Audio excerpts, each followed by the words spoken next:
India पाक border है वहां पर भी इसी तरीके के बंकर बने हुए हैं। लेकिन पाकिस्तान की गरीबी का आलम यह है कि वहां के लोगों ने इन बंकरों की ये जो लोहे की बड़ी बड़ी चादरें हैं ये काट कर बेच दी हैं और अब बंकर पूरी तरीके से बॉर्डर से लगे हुए जो इलाके में हैं वो खत्म हो गए। इसके ऊपर जो अगर आप देखेंगे तो मोटी लोहे की चादर है और भूखमरी पाकिस्तान में ऐसी है, गरीबी पाकिस्तान में ऐसी है कि इसकी ये चादर लोहे की, इसे खोल दिया गया है और इसे बेच दिया गया है।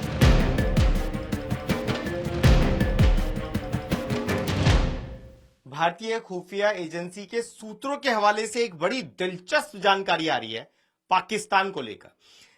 जानकारी यह है कि ये जो बंकर देख रहे हैं ये तो भारतीय बंकर है जिसे लोहे की बड़ी बड़ी चादरों के साथ मजबूती के साथ बनाया गया है, लेकिन पाकिस्तान पर भी ऐसे बंकर बने हुए हैं जो इंडिया पाक बॉर्डर है वहां पर भी इसी तरीके के बंकर बने हुए हैं। लेकिन पाकिस्तान की गरीबी का आलम यह है कि वहां के लोगों ने इन बंकरों की ये जो लोहे की बड़ी बड़ी चादरें हैं ये काट कर बेच दी हैं और अब बंकर पूरी तरीके से बॉर्डर से लगे हुए जो इलाके में हैं वो खत्म हो गए। इसके ऊपर जो अगर आप देखेंगे तो मोटी लोहे की चादर है और भूखमरी पाकिस्तान में ऐसी है, गरीबी पाकिस्तान में ऐसी है कि इसकी ये चादर लोहे की, इसे खोल दिया गया है और इसे बेच दिया गया है। कुछ कुछ हिस्से वहां पर इस बंकर के बचे हैं। आसपास जितने भी बंकर हैं वो तबाह हो चुके हैं, बेच दिए गए, खत्म हो गए। और यही वजह है कि पाकिस्तान डरा हुआ है कि कहीं ऐसा ना हो कि भारत जब उसकी तरफ बढ़े तो उसे छुपने तक की जगह ना मिल पाए।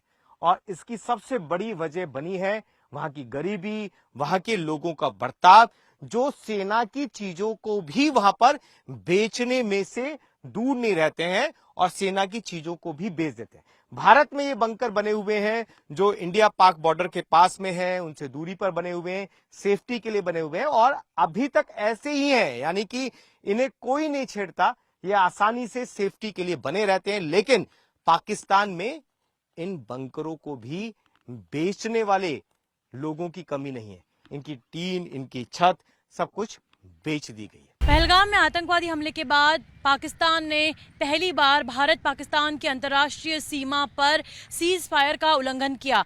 भारतीय आर्मी ने भी उन्हें मुंह तोड़ जवाब दिया।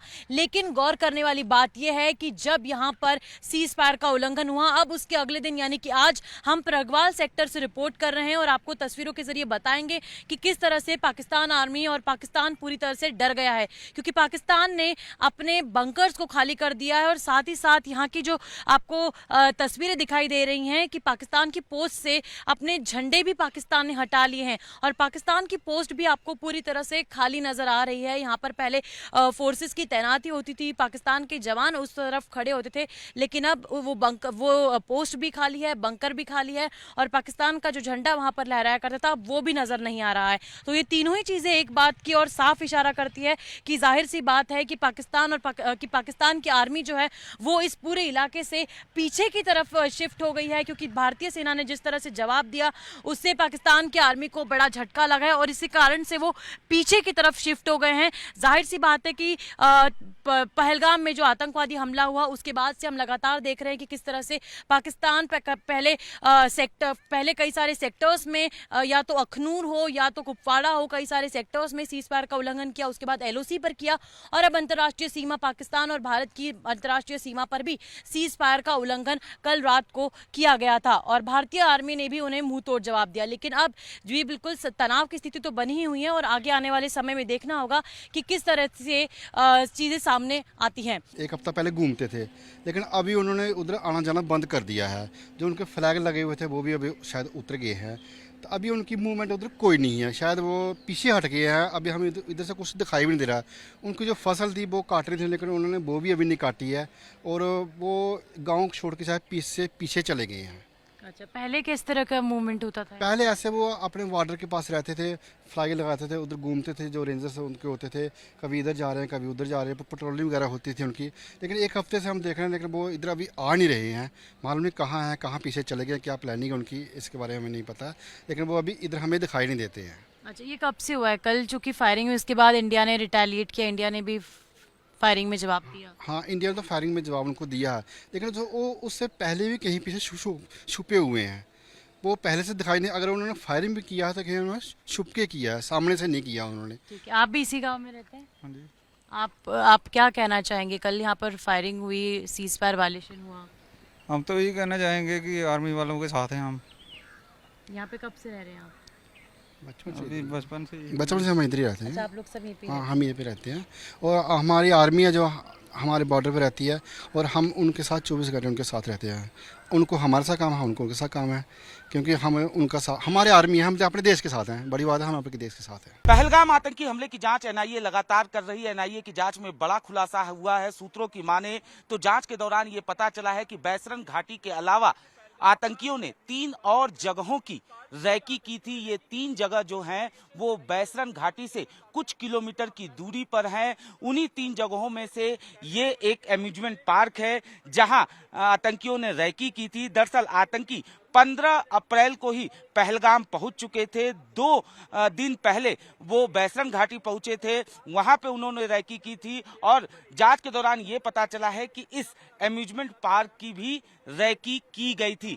लेकिन एग्जिट पॉइंट जो है वो न होने की वजह से, साथ ही साथ सुरक्षा यहाँ पर जो मौजूद थी उसकी वजह से, और ये जो एम्यूजमेंट पार्क है यहाँ से चंद कदमों की दूरी पर पुलिस स्टेशन है और यही वजह है कि इसके बाद आतंकियों ने एम्यूजमेंट पार्क में अटैक करने का प्लान जो है वो ड्रॉप किया और यहां से महज 5 किलोमीटर की दूरी पर बैसरन घाटी पर अपना टारगेट जो है वो सेट किया। तो जाहिर तौर पर एनआईए पूरे मामले की तफ्तीश कर रही है, लेकिन ये एम्यूजमेंट पार्क जिसकी बाकायदा रैकी की गई थी, लेकिन यहाँ पे जिस तरीके की सुरक्षा थी, एग्जिट पॉइंट नहीं था और पुलिस स्टेशन बगल में था, जिसकी वजह से आतंकियों ने अपना प्लान ड्रॉप किया। यहाँ पर काफी संख्या में पर्यटक जो हैं वो आते हैं, चूंकि तस्वीरों में देखा जा सकता है किस तरीके से यहाँ पे बच्चों के लिए झूले हैं और यही वजह है कि पर्यटक जो हैं वो परिवार के साथ यहाँ पर पहुंचते हैं, अपने बच्चों के साथ यहाँ पर पहुंचते हैं और यही वजह थी